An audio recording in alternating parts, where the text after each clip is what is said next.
Hi. Ladies and gentlemen, here's tonight's top 10 list. Let's go.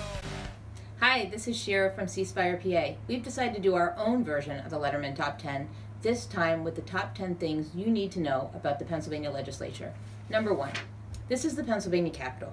The laws passed here affect everyone in Pennsylvania. So although you often hear a lot of attention focused on D.C., there's a lot of power exerted in Harrisburg that can affect our everyday lives. Here's Michael with number 2. There are 50 senators and 203 representatives. You have one of each based on where you live.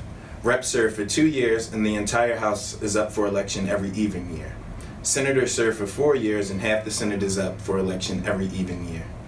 Here's Rona with number 3. You don't have to go all the way to Harrisburg to visit your reps and senators. Each one of them has at least one office in the district. You can go there and visit the rep, senator, or their staffer to ask questions and share your opinions. Here's to Jeff with number 4. If you don't know who your state rep or state senator is, you can look them up using the Ceasefire PA lookup tool or the PA General Assembly website. And while we're here, we'll stick around for number 5. The PA General Assembly website is also a good place to look up pieces of legislation and co-sponsorship memos, which is how a legislator announces his or her intention to introduce a bill. You can also find other information like committee meetings and committee meeting schedules. And here's Michael with number 6. Whenever a bill is introduced, it gets referred to a committee. Most of the firearm-related bills go to the House or Senate Judiciary Committees. Committee meetings and hearings are free and open to the public. Sometimes at hearings, different members of the community will be invited to present testimony in favor of or in opposition to a particular bill. Here's Shira with number 7. Just like in that old Schoolhouse Rock video, once a bill gets introduced into one house, it gets referred to a committee where it might get amended and even get a vote. If it gets voted out of committee, it might, but not always, will get a vote in that house on the floor.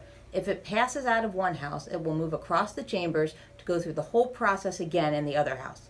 Here's Rona with number 8. If the same bill passes both houses, it goes to the governor, who can sign it or veto it. Here's to Jeff with number 9. This is the number of pieces of legislation that the legislature has passed to make our cities and communities safe. The only bill that they did manage to pass was an NRA drafted bill that allowed groups like them to sue our cities and towns. We're working every day for policies that make sure that guns don't get into the hands of people who shouldn't have them and make all of our communities safe. And now, here's our entire team for number 10. It's critical to remember all the folks in Harrisburg work for us. We sent them to the Capitol, and you have to let them know what you want. And if they don't do it, you need to let them know that you have options when the next election rolls around.